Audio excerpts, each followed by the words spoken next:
Clara, 42, is a successful architect living in Lisbon, Portugal.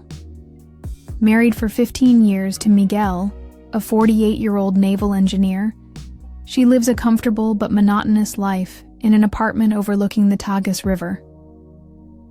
The sun reflects on the calm waters, but inside Clara there is a restlessness that she cannot name, an emptiness that work and routine cannot fill. Miguel is a kind but distant man, more passionate about his projects than his wife. They have no children, and the silent house amplifies the feeling of stagnation. The tone of the story begins introspectively, with Clara observing the world through the window, the smell of salt and coffee in the air, as she reflects on the years that have passed without much emotion. The conflict arises when Miguel announces a work trip to Porto, a city in the north, and asks Clara to accompany him to rekindle the flame. She hesitates, but accepts, hoping that the change of scenery will bring something new. On the high-speed train that will take them, Clara meets Rafael, 35 years old, Miguel's brother-in-law and manager of a winery in Porto. He is charming, with piercing green eyes and a smile that seems to reveal secrets. Rafael is in the same car, traveling to a business event. "Lisbon is tiring, isn't it?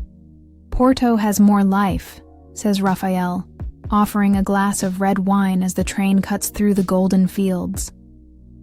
Clara laughs, uncomfortable, but accepts.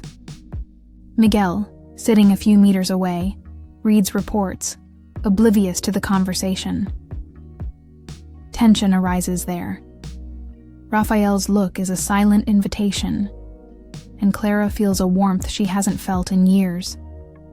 The main challenge looms, a forbidden attraction that threatens the stability of their marriage, on a train that keeps moving forward.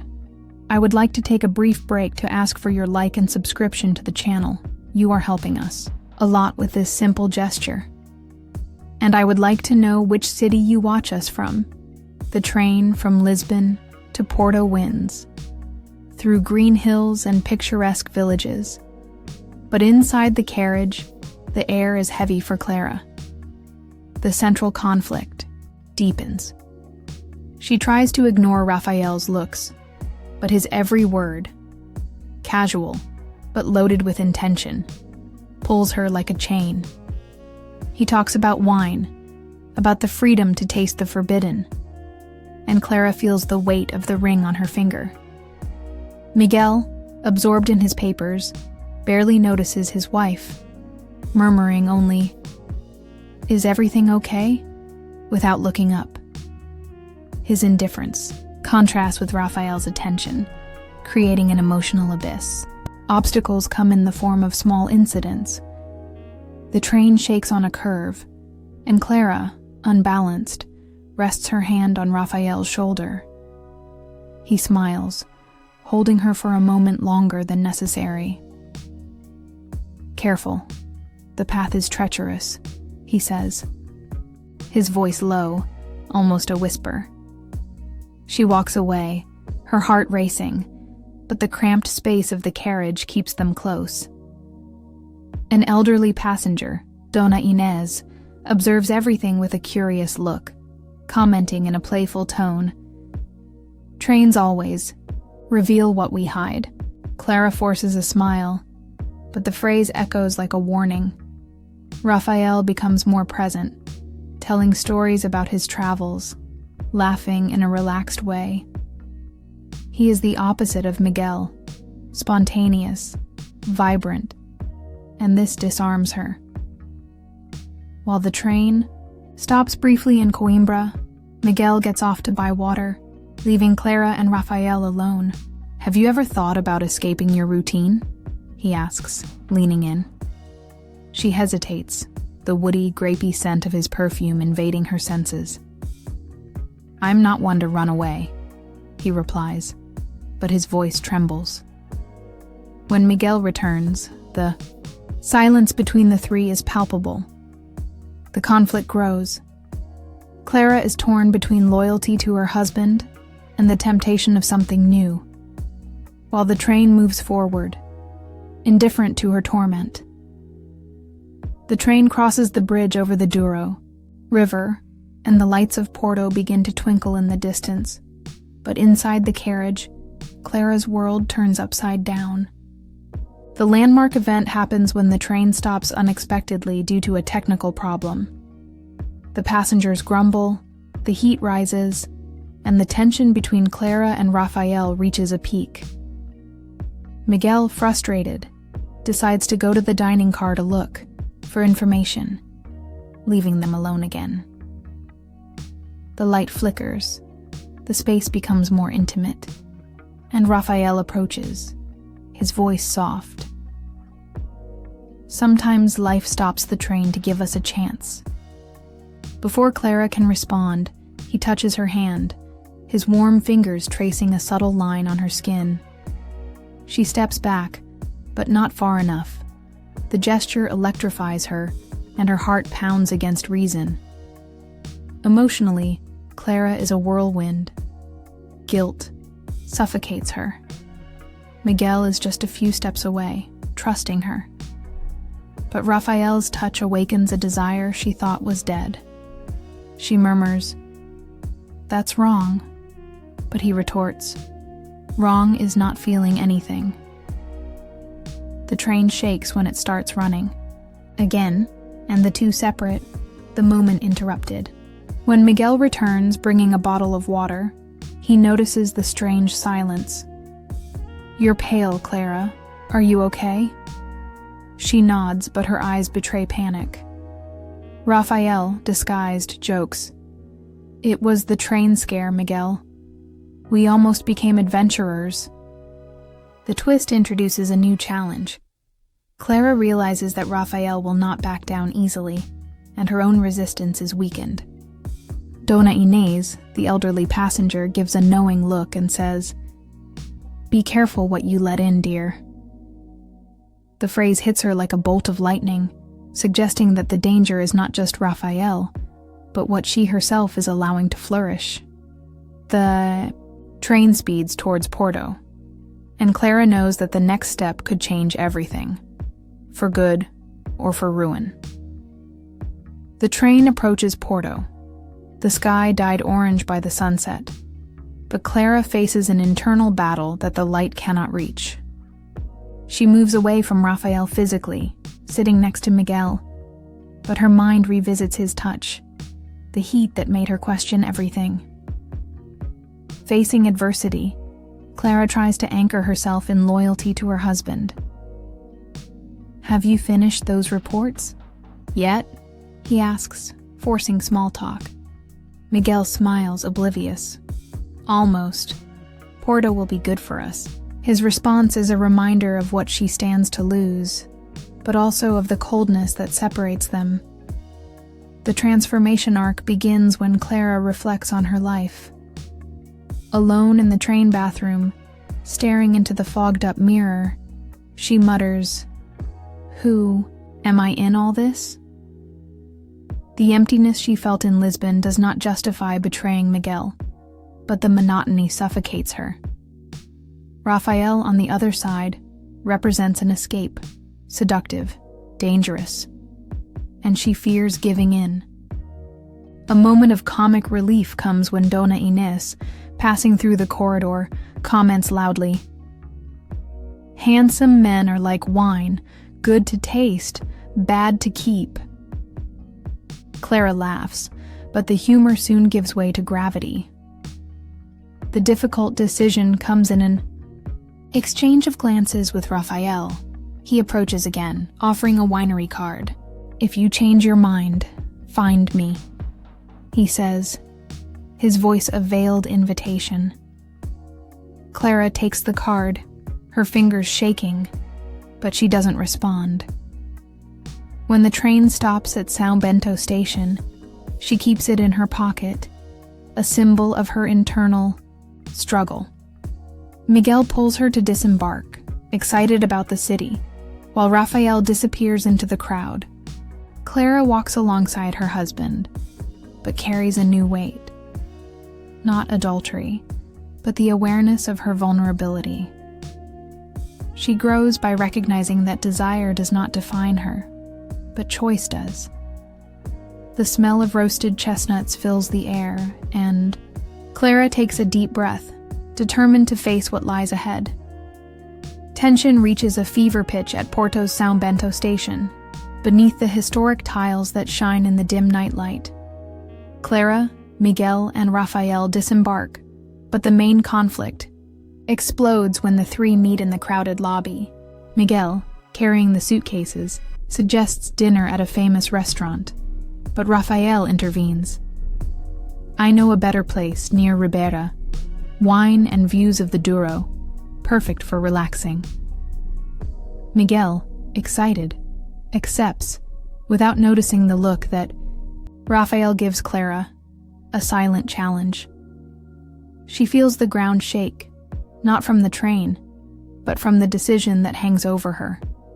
The emotionally impactful scene unfolds in the restaurant, a terrace with lanterns hanging and the river reflecting the lights. The table is small, the three are close, and the red wine flows. Rafael, bold, talks about impulsive passions. Life is too short not to prove what calls us. Miguel laughs, finding philosophy cheap, but Clara swallows hard, the glass shaking in her hand. Then, under the table, Rafael brushes his foot against her leg, a deliberate touch. She stands up abruptly, knocking over her chair. "I need air," he says, running to the edge of the terrace. Alone, the cold Douro wind surrounds her, and the climax resolves into an internal confrontation. Miguel follows her, worried. "Clara, what's happening?" She looks into his eyes, the man she chose years ago, and decides. "Nothing, just tiredness," he lies. But it's a choice, to reject Rafael's seduction. He approaches, noticing the refusal, and murmurs, "You'll regret not taking the chance," Clara retorts firmly. "I'd rather regret what I didn't do than destroy what I have." Rafael smiles, defeated, and walks away. Miguel hugs her, oblivious to the drama, and the conflict dissolves into a bittersweet silence. The sound of seagulls cuts through the air, and Clara, although shaken, feels a tense relief. She has overcome temptation, but at the cost of her peace. The consequences of Clara's actions unfold over the following days in Porto. After the tense dinner, Rafael doesn't insist anymore, leaving for his winery with a distant wave. Miguel, still oblivious to what almost happened, dives into his work, routine, while Clara carries the weight of her choice in silence. They stay in a charming hotel on Rua das Flores, with windows that overlook the city's colorful facades. The smell of fresh bread rises from the streets, but Clara finds no comfort in the beauty around her. The main conflict, the temptation of seductive infidelity, was resolved, but it left scars. The loose ends are tied up in subtle moments. The next morning, Miguel surprises her with coffee in bed, saying, "You looked strange yesterday. Let's enjoy Porto together, just the two of us." The gesture, simple but rare, rekindles a spark of hope. Clara smiles, accepting, and decides to throw away Rafael's card, which burns in her pocket like a dangerous souvenir. She tears it up and throws it in the bedroom trash, a symbolic act of closure. Dona Inés, who reappears in the hotel lobby, winks at her. "You chose well, dear. The heart sometimes needs reins." Clara laughs, grateful for the unexpected wisdom. The ending is emotionally satisfying, but not simplistic.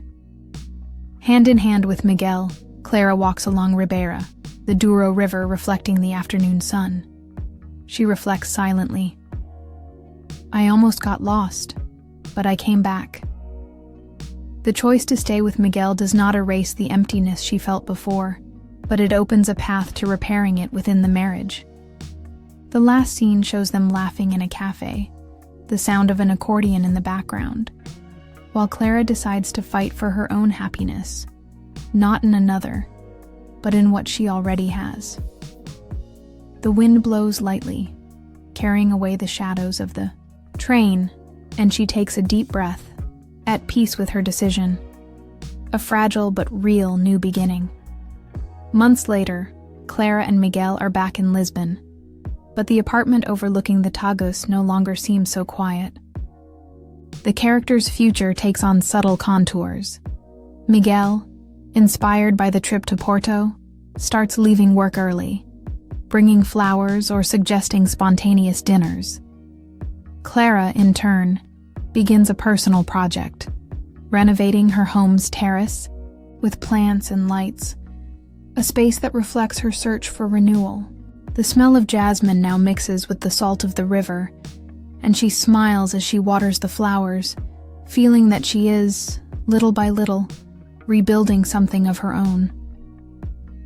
The glimpse of what happened to Raphael appears in a letter that arrives unexpectedly. He writes about the winery, casually mentioning that Porto continues to teach me to appreciate what I can't have. Clara reads it, puts the letter in a drawer and doesn't respond. The past stayed where it belongs. Dona Inés, the wise elderly woman from the train, crosses his path again at a street fair, selling embroidery. "You seem lighter," she says, and Clara agrees, offering a coffee in gratitude for words that guided her without her knowing.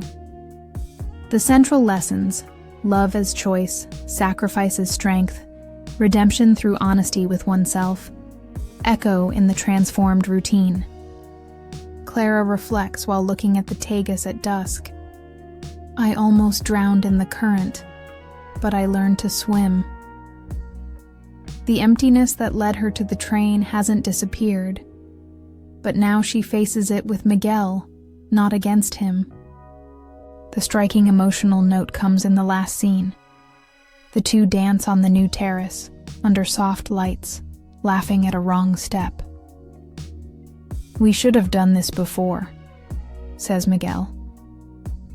"There's still time," Clara replies, her voice firm, her eyes shining with a silent promise.